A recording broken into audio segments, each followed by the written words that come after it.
अहो लय क्वालिटी आहे त्या यांच्या नादी लागणं काय सोपं आहे का? अहो एक दारू प्यायला लग्नीला बसलं, लग्नी झाली आणि ती उठाय गेलो, उठायचे ना त्याला वाकडं झालं ते सरळच होईना. ते गाई गाई डॉक्टर गेलं, डॉक्टर म्हणजे काही नाही, त्यानं गाई गाई पाहिजे माझ्या बाटना शर्टाचं बटन घातलं. काय क्वालिटी आहे. अहो एक दारू प्यायला स्टँडवर गेलं, एसटी आली आणि जीएसटीत बसलो, पण पुढं बसलं ती गिअर बॉक्स असते ना आणि नुसतं ड्रायव्हर पाहिजे, नुसतं ड्रायव्हर पाहिजे. एसटी 50-60 किलोमीटर गेली, ड्रायव्हर कंडक्टर चहा उतरले, हे काय उतरलं नाही, बसूनच राहिले. ड्रायव्हर कंडक्टर चहा पिऊन आले, कंडक्टरनं बेल मारली, ड्रायव्हर गाडी चालू करायला गेलो, त्याला गिअरच सापडा. तू इकडं पाय तिकडं पाय, गिअरच सापडा. हा त्याला म्हणला काय सापडून राहिले तुम्ही? तुम्हाला गिअरच सापडून, तुम्हाला गेअर आहे का? हा गेअर आहे का? म्हणला मी बसलो तसा पाहतोय, तुम्ही त्याला मागणे पुढान मागणे पुढान. मला वाटलं तुम्हाला उपसा ना, मी एका खसक्यात काढून टाकला. काय क्वालिटी आहे यांच्या बाबतीत सांगावं तेवढं कमी मार. 2-3 जण दारू पिली आणि रात्री 8-8:30 वाजता त्यांचं असं ठरलं की आज बोकड खावं लागते म्हणजे. मग एक म्हणलं बात दुकानं बंद झाले असतील, मिळणार नाही. मग एक म्हणलं आपल्या घरी बोकड आहे म्हणला बुवा, पण माझी बायको नका ठेवायला, ती झोपल्याशिवाय काय बोकड आणता येणार नाही. मग हे म्हणले ती झोपली आणून आपल्याला काय. हे गेले रात्री 11-11:30 वाजता यांनी ते आणलं, कापलं बिपलं खाल्लं पिलं, फुल टाईट झाले 5-5:30 वाजेपर्यंत. आणि 5 वाजता उतरली त्याची थोडीशी, ते निघालं घरी. बायको अंगण झाडीत होती, त्याला पाहिलं शिवाय देते का काय, बायकोनं पाहिलं पण त्याला बोकडही दिसला. बोकड तर खोट्यालाच होता, त्याला तर घामच आला. तो बायकोला म्हणला इथं बोकड कस काय ना? ती म्हणली बोकड्याचं म्हणू द्या, रात्री तुम्ही 11-11:30 वाजता येऊन कुत्रा नेला कुठं? अहो यांनी कुत्रा झालं लिंबू पिळून, आता काय काय क्वालिटी आहे. हसण्यावरी गोष्टी लिहू नका. आज दारुडे इतके झाले महाराज, 10वीला जायची लाज वाटते. बाप जिवंत आहे, मुलगा गेलाय. आई जिवंत आहे, मुलगा गेलाय. का गेलाय? दारू. इथं गावात लाईट आली नाही मोर्चा, डीपी चालली मोर्चा, शाळेत मूर्ती आलं नाही मोर्चा, दारूनं गावांचं वाटोळं केलं. कधी मोर्चा नाही, कधी मोर्चा नाही. कारण ती समाजाची नितांत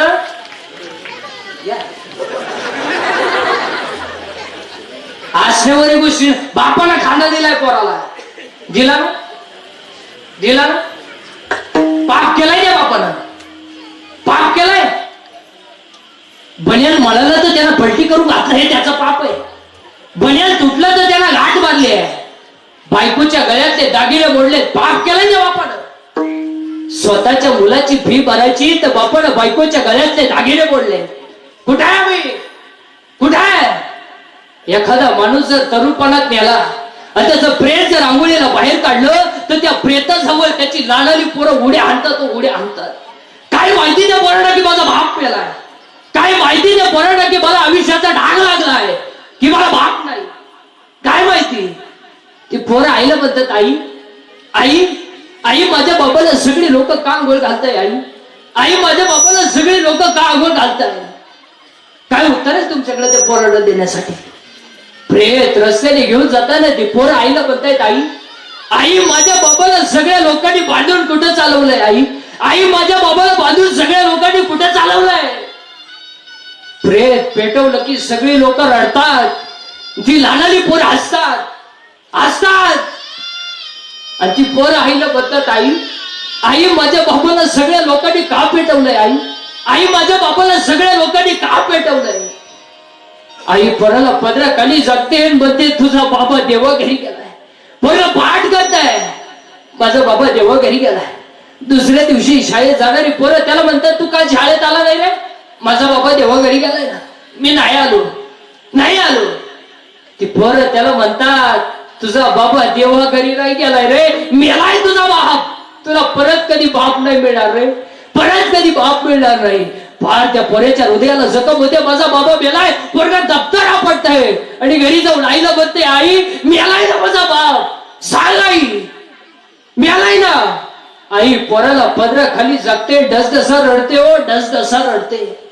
मग 10व्याच्या दिवशी ते चिमुरड पोरग बापाच्या पिंडावर पाणी होती रे, पाणी होती.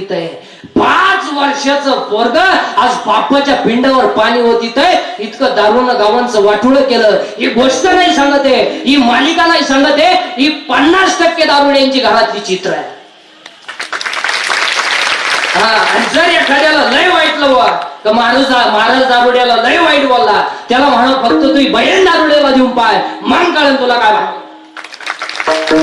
वय का विधवा मुलीचा बाप, वय का विधवा मुलीचा भाऊ, आणि मग कळन तुला काय भानगड आहे. लग्न जमवणारे दलाल नाहीत ऐका, कमिशन घेऊन दुसऱ्याची जिंदगी बरबाद करता, वाटूळच होणार तुमचं. द्यायला का दारू प्यायची, काय समाधान लागतं. एक बाप तळतळून मारण्याचं समाधान आहे मला. अरे शेतात गेलेली आई जर दुपारी बांधावर जेवायला बसली तर तिच्या भाकरीवर कालवण नाही, ती लोणचं भाकरीला चोलते, आणि बायांमध्ये अपमान होईल म्हणून ती म्हणते मी आज कालवण केलं नाही. काय वाटलं, काय एक 42 रुपयाची बॉटल पिता नाही फक्त सांगू का, सगळं विका, सगळं विका, स्वाभिमान विका. गाड्या वंगली इकल्याला काय फरक पडत नाही, आपण 96 पोळी खानदान माणसं आहे. आभार का बा. एकट्याला खिंड लावली तर खिंडीचं नाव बदललंय, आणि आपण दुसऱ्याच्या लग्नात क्वार्टरवारी नाचतोय. इतके नालायक आहेत आपण. का त्यांनी खांबे दिला का त्याच्या लग्नात आपण जीप काढून नाचतोय, इतके नालायक आहेत.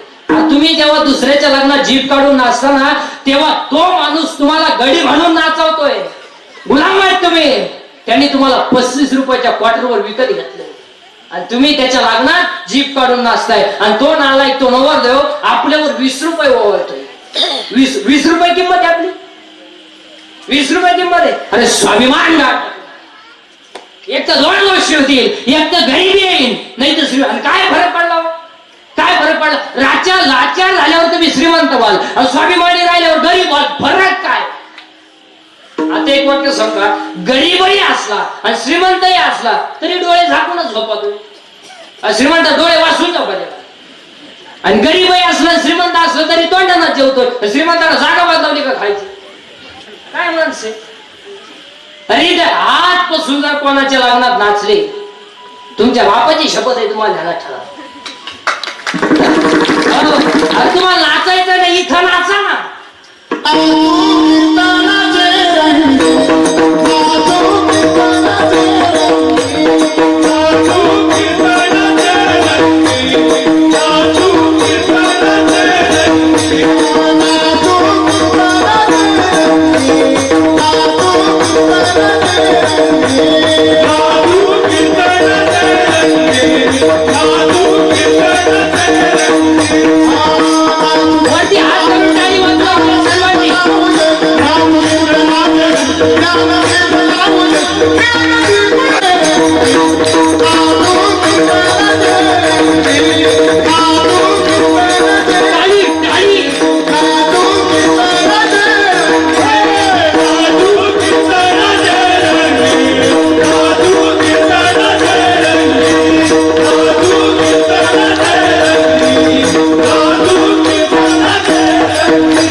इथं नाचलं पाहिजे. चला आपल्याला देव पाहायचं नाही, आपल्याला देव व्हायचं.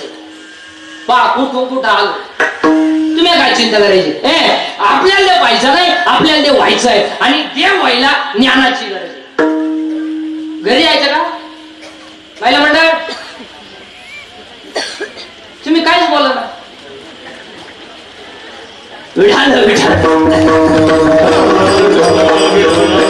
बंद करायचं पहिला मंडळ नाही, चाललंय आज 12 वाजेपर्यंत.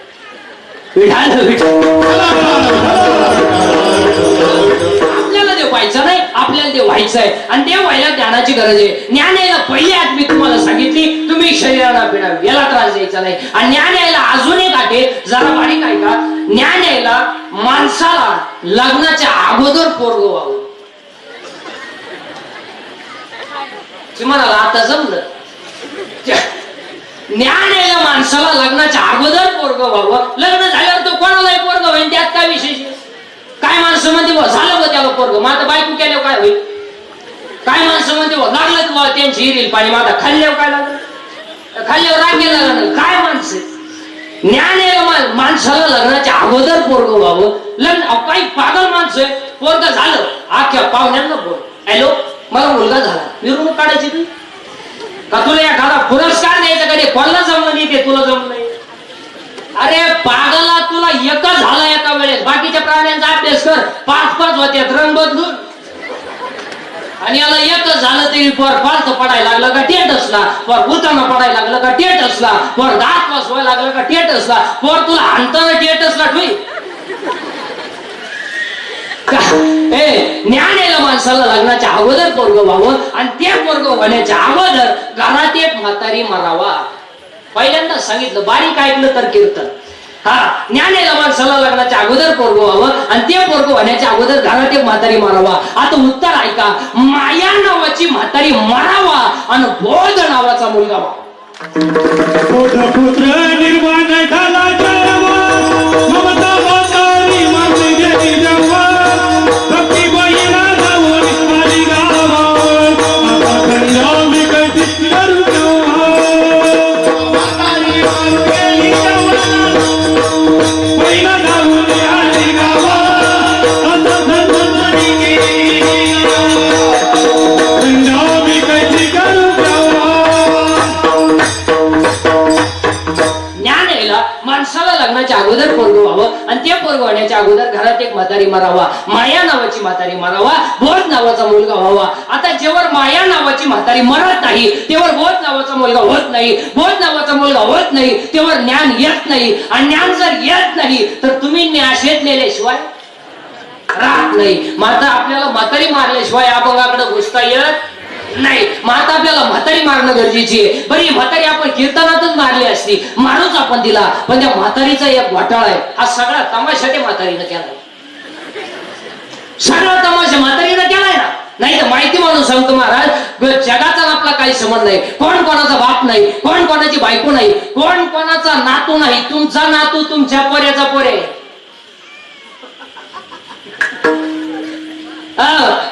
जगाला तुमचं काही घेणं नाही, काही घेणं नाही. एक वाक्य सांगतो, प्रत्येकाचं येणं वेगळं, प्रत्येकाचं जाणं वेगळं, प्रत्येकाचं प्रारब्ध वेगळं, प्रत्येकाचं क्रियामान वेगळं आहे. फक्त आपण गुंतलोय त्या म्हातारी, त्या म्हातारीचं नाव आहे माया. ती म्हातारी मारल्याशिवाय आपल्याला पुढे जाता येणार नाही. बरं, सगळा तमाशा तर म्हातारीला केलाय सगळं. एखाद्याची पोरगी पोराचा हात धरून पळून गेली, पागल होती, पळून गेली, तिचा बाप पिसारा झालीच नाही. मला ती मला मेली, मी तिला मेलो, तिच्या मौतीला सुद्धा जाणार नाही. आणली बाळापणाला,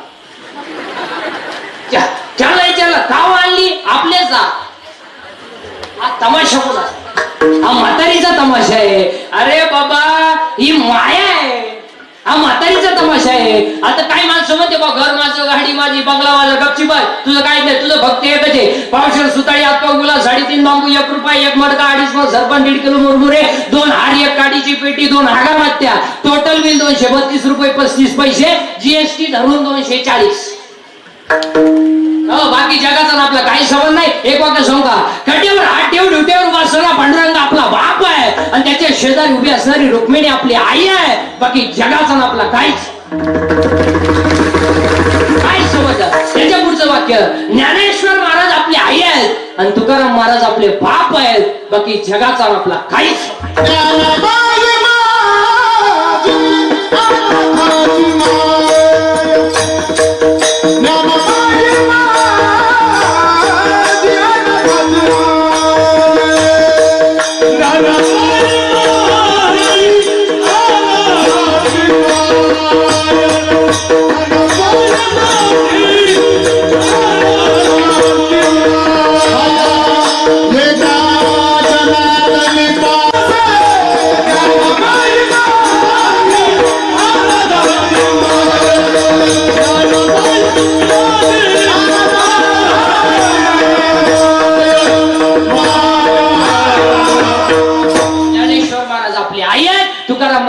आणि म्हातारी मारल्याशिवाय तर आपल्याला पुढे जाता येणार नाही. बरं, ही म्हातारी आपण मारली अशी कीर्तनात, मारूच आपण तिला, पण म्हातारी राहती पुढे हेच माहिती.